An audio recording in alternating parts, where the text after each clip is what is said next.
하나님 말씀은 누가복음 8장 15절 말씀 한 절만 우리 함께 보도록 하겠습니다. 누가복음 8장 15절 우리 한 목소리를 함께 읽죠. 시작. 좋은 땅에 있다는 것은 착하고 좋은 마음으로 말씀을 듣고 지키어 인내로 결실하는 자니라. 아멘. 오늘은 씨 뿌리는 자의 비유에 대한 말씀을 우리가 함께 듣겠는데요. 우리 인생을 가리켜 심는 자, 농부로 주님께서 비유로 말씀하시죠. 갈라디아서 6장 7절에 보면 무엇을 심든지 그대로 거두리라, 그 말씀을 우리에게 들려주십니다. 그리고 곧바로 이어서 8절에서 육신을 위해서 심는 자는 썩어질 것을 거두게 되고 성령을 위하여 성령을 따라 심는 자는 영생을 거두게 될 것입니다 라고 분명히 말씀하십니다. 무엇으로 심든지 그대로 거두는 그런 인생이 될 것을 이야기하시는 거죠. 저희 할아버지 때는 너무도 가난한 그런 집안이었다고 합니다. 감나무가 없어서 감을 다 먹지 못할 정도로 그런 극빈자 그런 가정이었다고 해요. 그래서 이웃 가정에 감나무에 올라가서 감을 따먹으려고 하다가 그 주인이 발견하고 대나무로 막 궁뎅이를 막 이렇게 찌르는 그런 수모도 당했다고 그러시더라고요. 내려와서 아주 혼쭐이 나고 할아버지가 어떤 생각을 하셨느냐면 우리 후손들은 이런 수치를 당하지 말게 해야 되겠다. 그래서 밭을 사고 논을 사고 하시면서 밭에다가 뭘 많이 심으셨냐면 뭘 많이 심으셨겠어요? 감나무를 많이 심으셨겠죠. 그래서 참 특이하게 저희 그 가정에 이렇게 밭에 가면 감나무가 군데군데 많이 심어져 있어요. 그래서 그 연유를 여쭤보니까 그런 이유가 있었다라고 말씀하시더라고요. 근데 감나무만 많은 게 아니라 여러 가지 유실수들을 많이 또 심으셨어요. 배나무, 자두나무, 이건 보리수라고 하는 그런 나무의 열매, 그 유실수들을 많이 심어서 자녀들에게 그리고 후손들이 그것을 먹을 수 있도록 그렇게 만드셨던 분이 저희 할아버지입니다. 오늘 본문에서 보게 되면 하나님께서 우리에게 씨를 뿌리신다고 얘기하시죠. 그 씨는 바로 하나님의 말씀입니다.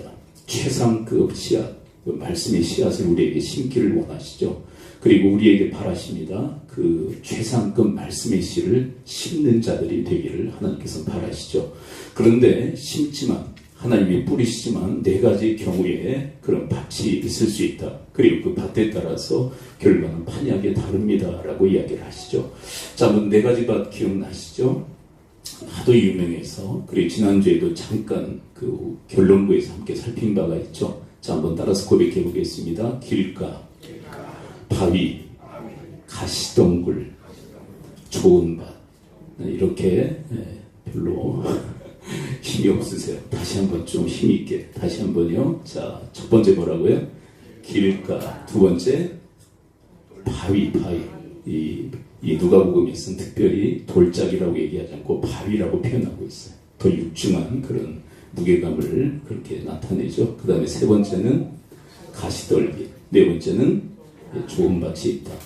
그러니까 우리의 심령이 바로 그렇게 네 가지 밭으로 나눠진다라고 얘기하시는데, 바라기는 주님께서 원하시는 것처럼 여러분과 저의 심령은 이런 좋은 밭과 같이 되어지기를 축원을 드립니다. 그래서 한번 이 네 가지를 살피면서 우리는 어떤 심령 밭을 가지고 있는지 한번 점검해보고, 그러면 그 밭은 고정되어 있는 거냐? 아니에요. 우리의 삶의 태도와 자세에 따라서 이 밭은 충분히 변화되어 줄 수 있다라고 하는 것을 이 말씀을 통해서 우리에게 교훈하고 있는 거예요. 여러분, 길가, 바위, 그리고 가시떨기가 그냥 그걸로 고정된 게 아니라 그거 바뀔 수가 있다. 그 주님께서 우리에게 교훈하고 있는 거예요. 그리고 우리 믿음의 선배들을 보게 되면 항상 좋은 밭만 가지고 있었던 게 아니라 어떤 때는 가시떨기의 밭이었다가, 어떤 경우는 바위 밭이었다가 옥토밭, 좋은 밭으로 바뀌는 그런 사례들도 상당히 많이 있습니다. 첫 번째가 뭐라고 그랬죠? 길가입니다. 여러분, 근데 이 길가는 아주 딱딱하죠. 요즘 우리 길가를 이렇게 걸어다니다 보면은 요즘 아스팔트를 깔거나 그리고 세면을 이렇게 다 발라버렸죠. 그리고 돌을 놓아서 이런데 씨를 뿌리게 되면 어떻게 될까요? 하나도 땅에 들어갈 수 없는 상태죠. 바로 그런 강팍한 심령에 대한 이야기를 우리에게 말씀하고 있는 거예요. 이런 길가와 같이 딱딱하게 굳은 아스팔트가 깔리고 시멘이 깔리고 그리고 돌이 깔린 듯한 그런 심령들이 있다는 거예요. 그래서 하나님 말씀이 뿌려지면 다 튕겨내버리는 그런 심령이 있는데 아주 최악의 상태라고 이야기를 하시는 거죠. 두 번째는 어떤 밭이라고 그랬죠? 바위밭이 있습니다. 바위밭. 여러분, 바위에 씨가 뿌려지면 어떻게 될까요? 여러분, 저희 마을이 이름이 어떻게 되어 있느냐면 제 고향 마을이 구암리입니다. 충남 소천군 구암리. 근데 여러분 왜 구암리인 줄 아세요? 네, 9개 큰 바위가 있다고 그래서 구암리예요. 그래서 저희 밭에 바로 위쪽에 그 바위 중에 2개의 큰 바위가 있어요. 그래서 밭에서 일을 하다가 이제 쉬러 올라가서 거기서 눕거나 했던 그런 기억들이 있습니다. 자, 그런데 바위가 좀 움푹 파인 데가 있어요. 근데 거기에 이제 물이 고이죠. 근데 그 물이 고인 곳에 씨가 뿌려지면 어떻게 될까요? 물이 있기 때문에 뿌리를 내리고 싹이 나죠. 근데 그 물은 계속 고정되어 있는 걸까요? 아니죠. 다 날아가 버리죠. 그때 메마르게 됩니다. 바로 이 바위밭에 대한 이야기가 바로 그런 이야기예요. 세 번째는 가시떨기죠. 가시떨기는 어떻습니까? 이 가시떨기는 이렇게 여러분들이 이해하시면 될 거예요. 잡초와 같은 것. 뭐 잡초는 아니지만 잡초와 같다는 것. 근데 여러분, 우리가 곡식을 싣고 잡초가 자라면 뭐가 더 빨리 자랄까요? 곡식이 더 빨리 자랄까요? 잡초가 더 빨리 자랄까요? 잡초가 더 빨리 자라요. 그래서 무엇의 기운을 막아버리냐면 곡식의 기운을 막아버려요. 이 가시떨기가 바로 그런 역할을 하죠. 그래서 말씀의 기운을 막아버리는 그런 결과. 그 다음에 네 번째, 마지막 밭은 어떤 밭입니까? 좋은 밭으로서 하나님 말씀을 듣고 지키되 인내로서 결실하는 자. 근데 예수님의 그 오리지널 그 버전 그 비유의 말씀을 보게 되면 100배의 결실을 맺는다라고 얘기합니다. 그러니까 말씀의 씨앗 안에는 어떤 잠재 능력이 있는 거예요? 몇 배의 결실을 맺을 수 있는 잠재 능력?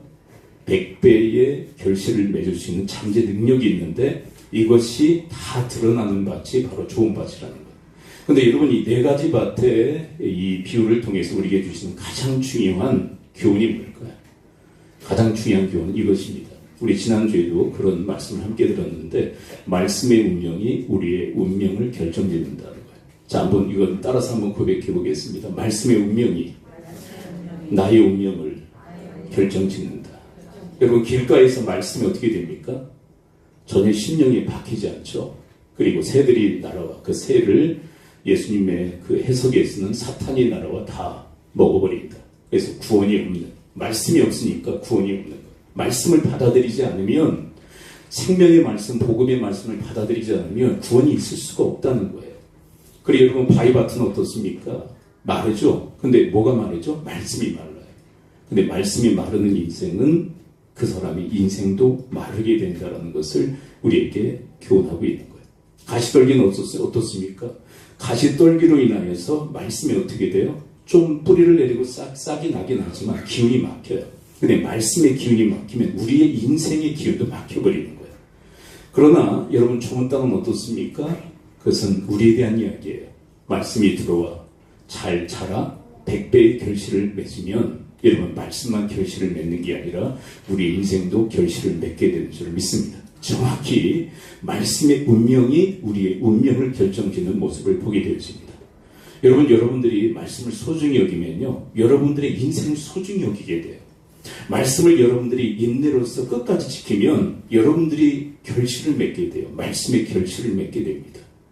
근데 여러분, 말씀을 소홀히 하고 말씀을 홀대하고 말씀을 땅바닥에 떨어뜨리면 우리의 인생이 그렇게 소홀히 대해지게 되고 그리고 땅바닥에 떨어질 수밖에 없음을 성경은 우리에게 말씀하고 있는 거예요. 그러므로 사랑하는 성도 여러분, 하나님 말씀을 소중히 받는, 그리고 그 말씀을 좋은 밭과 같이 인내로서 지켜 결실하는 주님의 사람들이 되어지기를 축원을 드립니다. 여러분, 한번 구체적으로 성경적 예들을 한번 좀 살펴볼까요? 누가복음 8장 12절 함께 한번 읽어봅니다. 길가에 대한 이야기죠. 함께 읽습니다. 시작. 길가에 있다는 것은 말씀을 들은 자니 이에 마귀가 가서 그들이 믿어 구원을 얻지 못하게 하려고 말씀을 그 마음에서 빼앗는 것이고, 전혀 말씀이 들어가지 못하는 심리예요. 제일 안타까운 심령이죠. 최악이에요. 하나님 말씀이 도무지 그 심령에 들어가지 못해요. 다 튕겨내요. 네, 이런 사례가 있었죠. 여러분, 오병이어의 이적이 일어난 다음에 수많은 사람들이 예수님께 모여듭니다. 그들의 목적이 뭔지 요한복음 6장 15절은 이렇게 밝히고 있죠. 자, 길가 밭과 같은 사람들에 대한 이야기입니다. 요한복음 6장 15절 함께 읽어볼까요? 시작. 그러므로 예수께서 그들이 와서 자기를 억지로 붙들어 임금으로 삼는 줄 아시고 다시 혼자 산으로 떠나 가시니라. 예수님을 임금 삼으면 우리 경제적 문제가 해결되겠구나. 우리 먹고 사는 문제 해결되겠구나. 임금 삼아야 되겠다. 그래서 그들이 예수님 곁에 모여든 거예요. 먹고 그리고 배부르기 위해서 예수님 곁에 모여든 겁니다. 근데 주님께서는 이 먹고 배부르는 것보다, 여러분 먹는 문제 중요하죠. 근데 이 먹는 것보다 더 중요한 생명의 떡에 대한, 생명의 음료에 대한 말씀을 그들에게 들려주십니다. 6장 35절 함께 읽어볼까요? 요한복음 6장 35 시작. 예수께서 이르시되 나는 생명의 떡이니 내게 오는 자는 결코 줄이지 아니할 터요 나를 믿는 자는 영원히 목마르지 아니하리라. 이것은 두 가지를 내포하기에 나는 생명의 떡이요 생명의 음료로다. 나를 먹고 마셔야 너희들에게 생명이 있을 수 있다. 여러분, 말 그대로 예수님을 통해서 직통으로 그들은 생명의 말씀을 듣고 있는 거예요. 여러분, 어떤 분들이 이런 얘기를 합니다. 나 목사들 말 말고 예수님이 직접 나셔서, 하나님이 직접 나타나셔서 나에게 말씀하신 대로 믿겠다. 근데 그건 착각이에요. 여러분, 이 당시에 오병이어의 이적이 일어난 다음에 수많은 사람이 모여드는데 이들은 누구에게 직접 말씀 들었습니까? 예수님께 직접 말씀을 들었는데도 대부분이 믿지 않은 거예요. 그러니까 핑계에 지나지 않아요. 예수님이 직접 말씀하시면, 하나님이 말씀하시면 내가 듣겠다. 천만에요. 예수님의 말씀 직접 하셨는데도 얘들은 듣지 않는 거예요. 여러분, 생명의 떡이다, 생명의 음료다. 그러니까 그들이 오해해요. 예수님을 뜯어먹으라는 건가? 예수님의 피 마시라는 건가? 여러분, 우리가 육신적으로 이 물질을 먹고 마시는 것은 이렇게 하면 되죠. 물은 마시면 되죠. 그리고 음식은 어떻게 하면 돼요? 숟가락이나 젓가락으로 떠서 여러분 드시면 돼요. 근데 이것은 생명의 떡이요 음료라고 하는 것은 영적인 것이에요. 여러분, 영적인 것을 우리가 먹고 마시는 방법은 믿음인 줄 믿습니다. 믿음으로 생명의 떡을 먹고 믿음으로 생명의 음료를 마시는 거예요. 예수님이 나를 위해서 십자가에서 지키셨음을 믿는 거예요. 그리고 예수님께서 십자가에서 나를 위해서 피 흘려주신 것을 믿는 거예요. 예수님이 바로 그 생명의 떡과 물이 되신 거예요. 그것을 믿을 때 우리는 영적으로 주님을 생명의 떡으로 음료로 먹고 마시게 되는 것인 줄 믿습니다. 이걸 얘기하는데 이들은 도무지 듣지를 못해요. 왜 그런 줄 아세요? 계속 함께 한번 따라가 볼까요? 6장 66절 요한복음입니다. 함께 읽어볼까요? 시작. 그때부터 그의 제자 중에서 많은 사람이 떠나가고 다시 그와 함께 다니지 아니하더라. 진정한 제자라는 얘기가 아니라 예수님을 그냥 쫓아다닌 사람들을 제자라고 그냥 통칭 얘기하는 거예요. 근데 진정한 제자들은 아니죠. 그냥 쫓아다녔다는 의미로 제자라는 표현을 씁니다. 근데 많은 사람들이 다 떠나가 버려요. 왜 그런 줄 아세요? 자신들의 기대와 맞지 않는 얘기를 하시는 거예요. 자기들의 기대는 뭐예요? 임금 삼아서 경제적 문제, 먹고 마시는 문제 해결했으면 좋겠다. 그랬더니 예수님이 생뚱맞은 말씀을 하시는 거예요. 내가 생명의 떡이요 내가 생명의 음료로다. 너희들이 믿음을 통해서 나를 먹고 마셔야 된다. 자기들이 전혀 기대하지 않았던 말씀을 하시니까 그 말씀을 받아들이지 않은 거예요. 이들이 정확히 길가입니다. 길가같이요.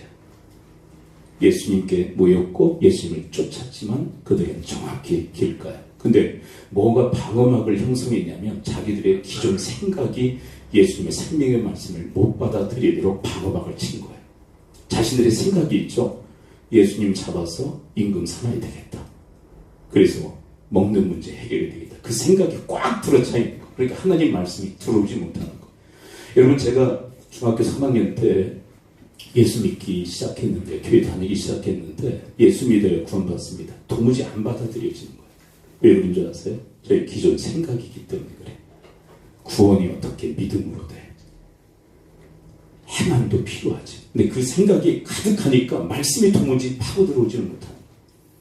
그리고 이제 제 생각을 내려놓게 된 게 고등학교 1학년 때. 인간의 행위로 구원받을 사람이었구나. 우리가 얼마큼 착하게 살아야 구원받습니까? 그리고 여러분 99가지 잘했다가 한 가지 잘못하면 다 수포로 돌아가잖아요. 그러니까 얼마큼 우리가 착하게 살아야 구원받죠? 그리고 착하게 살려고 해서 그렇게 사라집니까? 안 되잖아요. 그래서 전적인 예수 그리스도를 믿음을 통해서 구원받게 하신 것, 우리의 연약함, 우리의 죄성, 우리의 한계를 아셨기 때문에 예수를 통해서 구원받게 하신 거예요. 그것을 받아들이기까지 제 것을 내려놓는 시간이 필요했던 거예요. 자, 그런데 여러분, 오병이어의 이 이적에서는 누가 다 떠나요? 모였던 사람들이 떠나죠. 근데 이것과 반대되는 현상이 일어나는 경우가 있습니다. 어디에서 일어나냐? 자, 사도행전에 가서 한번 볼까요? 사도행전 19장 8절 9절을 함께 한번 읽어보도록 합니다. 8절 9절. 사도행전 19장 8절 9절. 이때는 사도 바울이 떠나요. 왜요? 길가와 같은 사람들에게 도저히 말씀을 전할 수 없게. 8절 9절 함께 읽습니다. 시작. 바울이 회당에 들어가 석 달 동안 담대히 하나님 나라에 관하여 강론하며 권면하되 어떤 사람들은 마음이 굳어 순종하지 않고 우리 앞에서 이 돌을 비방하거늘 바울이 그들을 떠나 제자들을 따로 세우고 도란나 소원에서 날마다 강론하니라. 회당에서 3개월 동안 하나님 말씀을 전하나 그들의 마음이 굳어 길까지요. 말씀을 도무지 받지 못하는 그 말씀 전하는 사도 바울을 비난해요. 그 말도 되지 않는 말을 하지 말라. 그래서 그곳을 이제 누가 떠납니까? 사도 바울이 떠나요. 예수님 곁을 떠나든지 예수님이 그들을 떠나든지 길거와 같은 마음의 밭의 인생은 그런 비극을 맞이한다라고 얘기합니다. 그들에게 구원이 없어요. 자, 그런데 두란노 서원에서는 어때요? 2년간 하나님 말씀을 받아요. 그 결과는 19장 20절. 자, 이 경우는 좋은 바과 같죠. 20절 함께 읽어볼까요? 두란노 서원에 2년간 훈련받았던 제자들을 통해서 말씀이 어떻게 돼요? 20절 함께 읽어봅니다. 시작. 이와 같이 주의 말씀이 힘이 있어 흥하여 세력을 얻으니라. 이런 말씀을 간절히 받으니까 그 말씀을 듣고 지키되 인내로서 결실하니까 말씀의 그 잠재 능력이 폭발하는 거예요. 말씀이 힘이 있어 흥하여 세력을 얻는 역사가 일어납니다. 그런데 말씀만 이렇게 되는 게 아니라 그 교회가 그리고 성도들이 이렇게 되었다라고 얘기하는 거예요. 여러분, 두란노 소원에서 이 말씀을 간절히 받았던 그 한 사람 한 사람의 인생 속에 바로 이 말씀이 흥하는 역사가 일어난 거예요. 여러분, 하나님께서 이 시대에도 바로 이런 역사의 현장을 보기를 원하신 줄 믿습니다. 회당이 아니라 이 두란노 소원에서 같은 말씀의 역사가 일어나기를 원하시는 거예요. 여러분, 우리를 진정 변화시키고 온전케 하시는 것은 오직 말씀밖에 없어요. 다른 것으로는 이런 역사가 일어나지 않아요. 말씀 이외의 것으로요. 제가 아버지 학교 사역을 하는데요. 이제 아버지 학교 스태프들하고 좀 의견 충돌이 항상 있는 게 뭐냐면, 저는 강사로 사역하면서 말씀이 중요하다고 얘기해요. 근데 스태프들은 자꾸 말씀보다 프로그램이 더 중요하다고 생각을 해요. 근데 저는 이 두 가지가 함께 융합되어지지만 그러나 가장 결정타는 말씀이라고 생각하는 사람이에요. 프로그램을 통해서 아버지들의 마음을 열죠. 가정들의 마음을 열죠. 근데 열어서 뭐 할 거냐는 거예요. 근데 여는데 초점이 있어요. 여는데 초점이 있는 게 아니라 여는 것도 중요하지만 그 열린 마음에 하나님 말씀이 심겨지는 것이야말로 가장 중요한 줄을 믿습니다. 근데 너무 우리는 프로그램이나 과정에 집착하게 하나님의 말씀의 씨앗을 놓치는 경우들이 얼마나 많은지 몰라요. 여러분, 말씀만이 우리에게 구원을 허락하시고 우리의 생각과 인격과 삶을 변화시키는 하나님의 능력인 줄을 믿습니다. 말씀 이외에는 없는 거예요, 사실. 사람을 변화시킬 수 있는 게 뭐가 있어요? 프로그램이요? 여러분, 세상에서 통용되어지는 프로그램을 교회에 접목해서 사람을 변화시키겠다고요? 그거는 교회를 망치는 첩경이에요. 그리고 성도들을 오도하는 잘못된 방식이에요. 말씀 이외에는. 근데 목사님, 말씀을 아무리 전하셔도 변하지 않잖아요. 그럼 왜 그러냐면 길 가든지 바위든지 가시떨기기 때문에 그래요. 여러분, 정말 이 말씀과 이 좋은 마음의 밭이 만나면 여기에서 엄청난 이 말씀이 힘이 있어 흥하여 세력을 얻는 역사가 일어나는 거예요. 여러분, 하나님께서 이 시대에 바로 그런 사람들 찾으시고 주님께서 이런 사람들 주님께서 보기로 하시는데 여러분들이 그리고 제가 바로 그 한 사람 되어지기를 축원을 드립니다. 말씀의 씨가 잘 숨겨져 자라 열매 맺는 사람, 말씀을 붙들고 살아가는 사람. 두 번째 밭에 대해서 누가복음 8장 13절은 이렇게 얘기하시죠. 자, 바위를 연상하시면 됩니다. 함께 읽어보죠. 시작. 바위에 있다는 것은 말씀을 들을 때 기쁨으로 받으나 뿌리가 없어 잠깐 믿다가 시련을 당할 때 내려간다. 아까 바위, 육중한 바위 이미지를 함께 생각을 했었죠. 야, 잠깐 물이 고인 곳에 씨가 뿌려져요. 그래서 뿌리를 내리고 싹이 나지만 금세 말라버리는 거죠. 이런 육중한 바위가 마음에 있는 사람들이 있다는 것. 지지난주인가요? 이 바위를 만드는 것도 우리다. 우리가 시련이 오면 항상 그 시련 앞에서 굴복하게 됩니다. 우리의 마음에 자꾸 돌이 생겨요. 시련에 항상 취약한 분은요, 내 마음에 돌을 자꾸 들여놓는 거예요. 그래서 내 인생밭을, 내 마음밭을 돌짝밭으로 만드는 주역이 누구냐? 나예요, 나. 조금만 어려우면 포기하네. 처음엔 은혜를 받죠. 말씀의 은혜를. 그래, 한번 해봐야 되겠다. 결심했는데 조금 지나보면 어렵거든요. 힘들거든요. 그래, 포기해요. 그러면 자꾸 내 심령에 돌이 생기는 거예요. 무서운 일이죠. 여러분, 이스라엘 백성들, 우리 지난주 그리고 금요일들 살펴봤었죠. 출애굽하면서 얼마나 마음이 감동이 있고 감격이 있고 감사가 있었어요. 근데 시련이 닥치자. 민수기 13장 4절, 3절, 4절. 시련이 닥치자 그들은 하나님을 배반합니다. 민수기 14장 3절, 4절 함께 읽어봐요. 민족적 비극이죠. 그들은 바위밭이었어요. 3절, 4절 함께 읽어봅니다. 시작. 어찌하여 여호와가 우리를 그 땅으로 인도하여 칼에 쓰러지게 하려 하는가? 우리 처자가 사로잡히니 애굽으로 돌아가는 것이 낫지 아니하리요. 이에 서로 말하되 우리가 한 지휘관을 세우고 애굽으로 돌아가자 하며 하나님을 향한 원망. 그래, 하나님의 뜻을 완전히 거역하는 플랜. 하나님의 애굽에서 끌어내서 구원했더니 다시 애굽으로 돌아가자. 하나님을 향한 이 절대적 이 배반. 여러분, 하나님의 심정이 어떻겠어요? 여러분이 14장을 보게 되면요, 하나님의 심정이 나와요. 하나님의 심정이. 이스라엘 백성을 구원한 것을 후회하셔요. 여러분, 그 심정이 느껴지셔요? 이스라엘 백성들을 구원하신 것을 후회하실 정도예요. 그래서 다 어떤 일로 하고, 모세야, 내가 너 모세를 통해서 큰 민족을 이루게 하리라. 근데 모세가 하나님 가로막죠. 그렇게 하면 하나님의 이름이 땅에 떨어집니다. 하나님 영광 가려지게 됩니다. 그렇게 하지 마시고 이 백성 살려주십시오. 그래서 하나님께서 다시 기회를 주셨지만, 여러분, 이들은 바위밭과 같아서 조금만 어려우면요 원망해요. 조금만 힘들면 원망해요. 여러분, 원망하면요 내 인생에 자꾸 바위를 그리고 돌을 들여놓는 그 내 밭을 완전 돌짝밭을 만드는 그런 길인 거예요. 그러나 사랑하는 성도 여러분, 원망보다 감사의 인생, 감사가 넘치는 그런 삶을 살아갈 수 있게 되길 축원을 드립니다. 여러분, 이와 반대로 여호수아와 갈렙은 뭐라고 얘기합니까?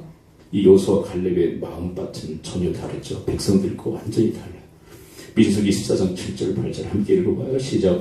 이스라엘 자손의 원 회중에게 말하기를 우리가 두루 다니며 정탐 땅은 신이 아름다운 땅이라. 여호와께서 우리를 기뻐하시면 우리를 그 땅으로 인도하여 들이시고 그 땅을 우리에게 주시리라. 얘는 과연 젖과 꿀이 흐르는 땅이라. 그런데 여기서 주목해야 될 부분이 뭐냐면 과연 젖과 꿀이 흐르는 땅이니라. 이거는 뭘 받아서 하는 고백일까요? 하나님 말씀 받아서 하는 고백. 말씀이 그들의 심령에 잘 박힌 못처럼 그렇게 심겨진 거예요. 그리고 그들에게 결실이 맺어져요. 여러분, 이스라엘 백성들 1세대, 출애굽 1세대는요, 1세대는 바위밭과 같아 다 메말라 죽고 맙니다. 1세대. 근데 그 1세대에서 오직 살아남은 사람은 여호수아 칼렙이에요. 그리고 말씀의 결실을 맺으며 가나안 땅에 입성하게 됩니다. 누구요? 여호수아 칼렙. 말씀을 간절히 받은 이 두 사람만이 말씀의 결실을 맺어요. 시간이 많이 걸리죠. 40년의 세월이 흐릅니다. 그러나 여러분, 하나님의 때에 반드시 하나님께서는 열매 맺게 하실 줄 믿습니다. 그래서 아까 소개해드린 그 갈라디아서 6장에 보게 되면요, 낙심하지 말고 심기를 계속하라, 우리에게 말씀하세요.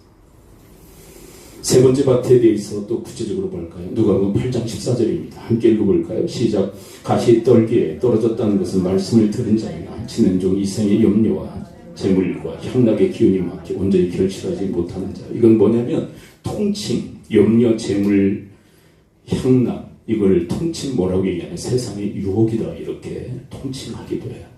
세상의 유혹. 말씀이냐 세상이냐. 네, 여러분, 세상은요 달콤하죠. 세상의 유혹은 달콤한 거예요. 어떻게 보면 말씀은요 써요. 말씀은 쓰고 세상은 달콤하고.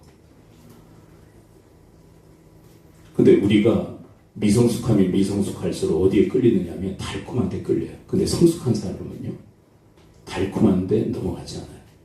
써도 하나님 말씀 쪽을 선택합니다. 여러분과 저희 인생 속에 바로 그런 성숙함이 있을 수 있게 되기를 축원을 드립니다. 에덴 동산에서 뱀이 하와를 유혹하죠.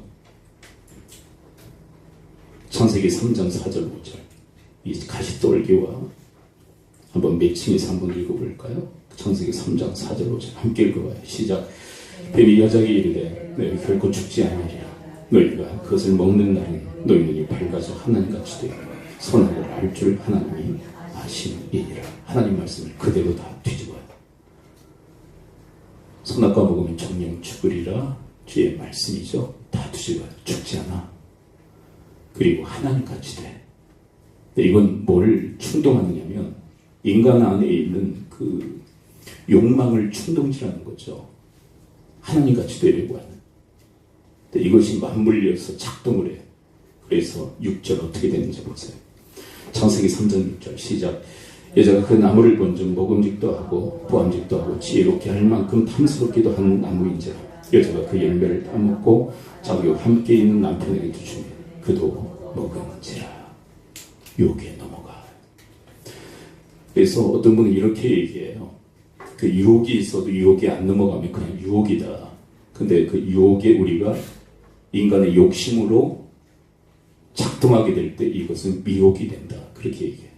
뭐 유혹이 뭔지 미혹이 뭔지 뭐 이제 그 차이를 이제 설명하는 건데, 이건 정확히 유혹과 함께 하와에게 그리고 아담에게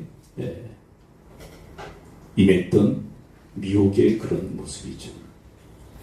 근데 이런 미혹받는 경우들이 얼마나 많은지 몰라요. 우리의 욕심을 자극해서 욕심을 따라 세상을 향하여 나가도록 하는 이 사탄의 전략. 네, 그렇게 되면 가시떨기와 같은 인생이 될 수밖에 없다고. 마지막입니다. 누가복음 8장 15절. 자, 이 땅에 대해서 오늘 본문으로 선택해서 함께 읽었죠. 누가복음 8장 15절 함께 읽습니다. 시작. 좋은 땅에 있다는 것은 착하고 좋은 마음으로 말씀을 듣고 지켜 인내로 결실하는 자니라.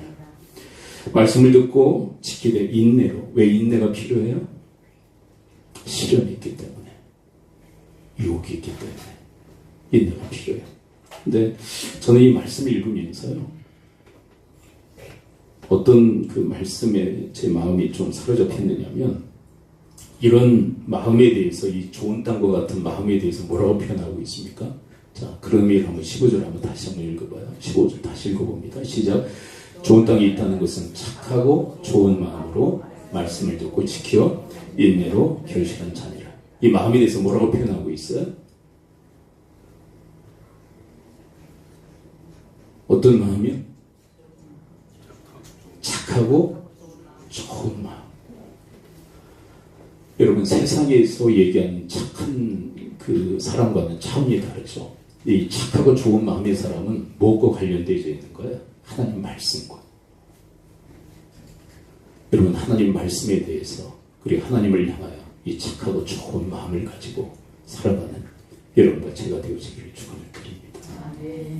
좀 우리가 말씀 측면에서 좀 착했으면 좋겠어요. 왜냐하면 여러분, 이 시대에는 정말 악하디 악한 시대예요. 악하디 악한 시대.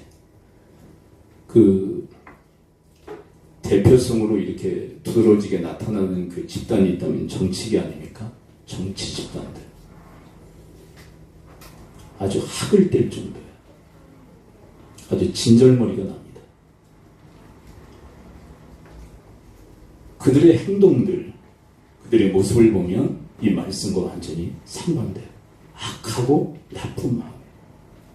백성들은 아랑곳하지 않습니다. 정권에만 눈이 멀어 있어요. 백성들을 위한다고요? 부정해요. 그걸 우리가 왜 모릅니까? 백성들을 위한다고요? 어떤 한 집단만을 제가 얘기하는 게 아니에요. 똑같아요. 옛말에 그런 말이 있죠. 그 사람이 그 사람이라고. 바뀌어도 별로 달라지지 않아요. 악하고 나쁜 마음이에요. 악하고 나쁜 마음. 이 마음으로는 도저히 하나님 말씀을 받을 수가 없는 거예요.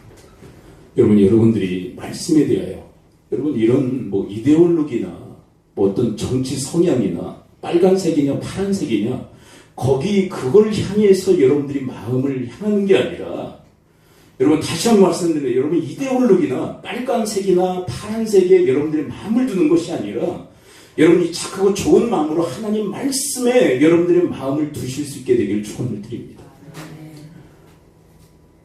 빨간색의 희망이 있겠어요? 파란색의 희망이 있겠어요?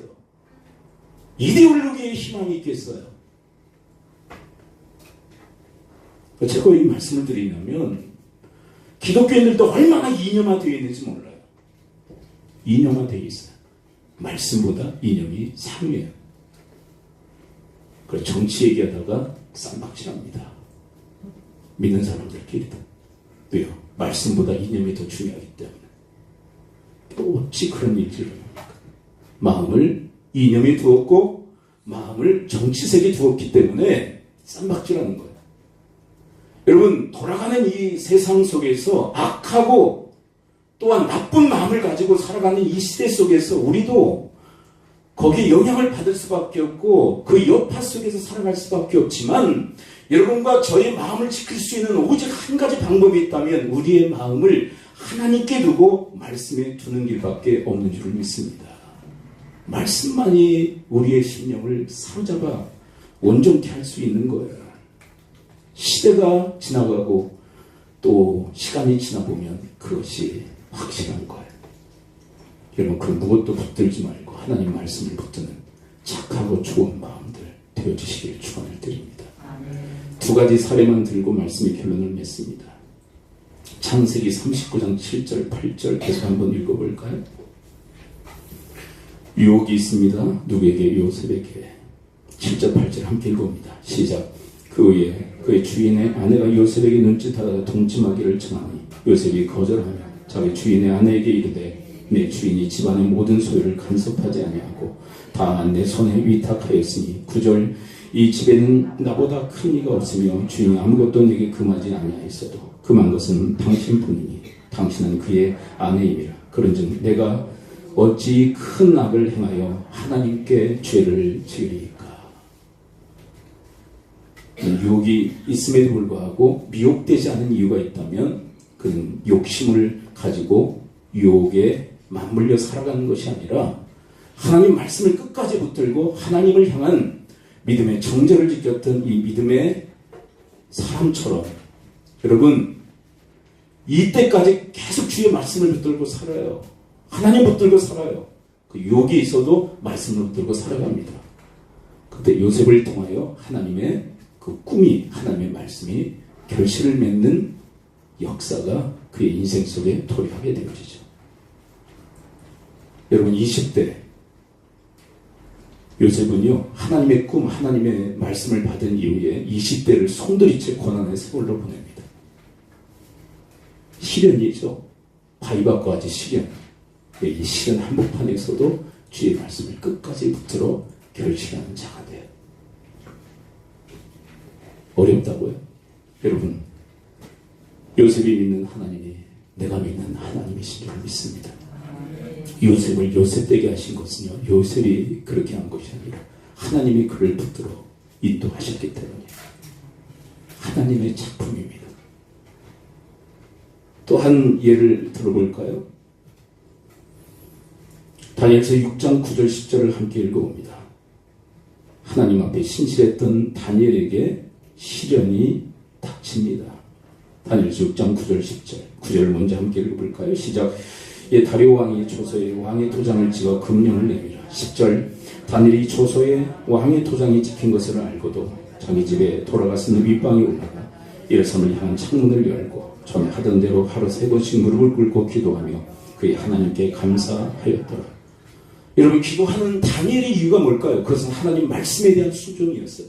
여러분, 기도하라. 기도하는 것은 누구의 뜻입니까? 여러분, 기도하는 것은 누구의 말씀입니까? 하나님의 말씀이에요. 근데 그 말씀을 지키기 위해서는 구체적 방편이 필요합니다. 기도하라는 주님의 뜻을 지키기 위해서 다니엘에게는 기도의 방편이 있었는데 하루에 3번씩 예루살렘을 향한 창을 열고 기도하는 기도의 프로그램이 있었다는 것이에요. 여러분, 하나님 말씀을 지키기 위해서는 우리에게는 구체적인 플랜이 필요한 거예요. 하나님 말씀을 우리가 받았다고 그것이 자동으로 실천되어지는 것이 아니라 그것을 어떻게 실천할 수 있을까를 우리가 기도하며 고민할 때 그 구체적 방편을 통하여 말씀은 실현되어질 수 있는 거예요. 그것을 막는 기도 금령이 선포되어지죠. 시련이죠. 말씀을 행하는데, 기도 명령을 순종하는데 금령이 선포되어져 시련이 들이닥칩니다. 타협할 수도 있었을 거예요. 30일간만 참자. 아니, 예루살렘을 향한 창을 열지 말자. 그리고 속으로 기도할까? 아니, 그렇게 기도해야 되겠다. 이런 타협안들이 자기가 자기에게 할 수도 있었을 거예요. 그럼에도 불구하고 다니엘은 그 시련 앞에서 굴복하지 않고 계속해서 끝까지 주의 말씀을 붙들고 살아갑니다.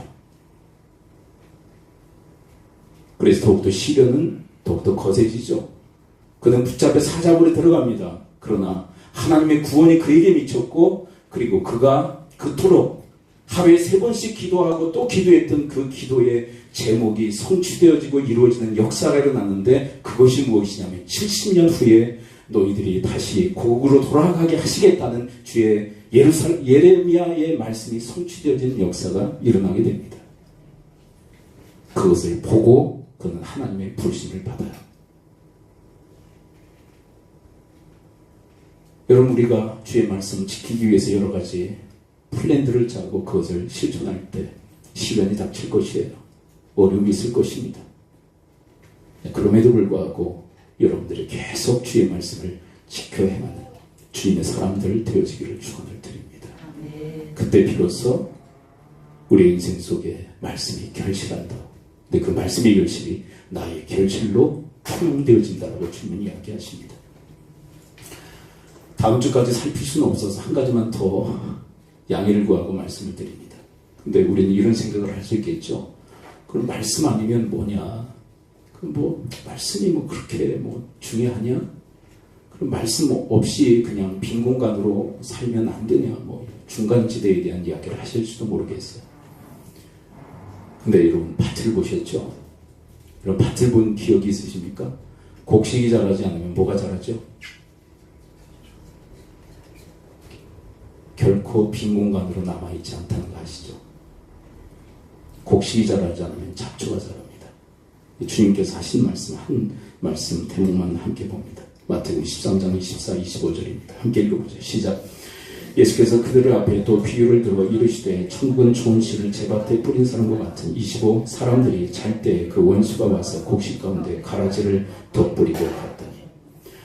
천국은 좋은 씨, 말씀의 씨를 뿌리는 그런 개념이라면 원수, 사탄은 우리의 심령 속에 가라지를 뿌려댄다라고 얘기합니다. 가라지는 악한 씨예요. 현대적 언어로 바꾸는 잡초죠. 근데 악한 씨를 뿌립니다. 말씀이 우리의 심령에 심겨져 잘 자라지 않으면 다른 게 심겨져 자랍니다. 가라지가 말이에요. 중간지대는 없어요. 그래서 저는 이렇게 말씀의 결론을 맺고 싶습니다. 좋은 밭은 말씀이 자라 열매를 맺지만 좋은 밭은요, 가라지에게 있어서는 나쁜 밭입니다. 무슨 얘기인지 이해가 되시죠? 좋은 밭은 말씀에 대해서 결실을 맺는 밭이지만 좋은 밭은 가라지에 대해서는 나쁜 밭입니다. 가라지가 자랄 토양이 아니에요. 반대로 얘기해 볼까요? 여러분, 나쁜 밭은, 나쁜 마음의 심령 밭은 말씀에 대해서 너무나도 취약한 마음의 밭입니다.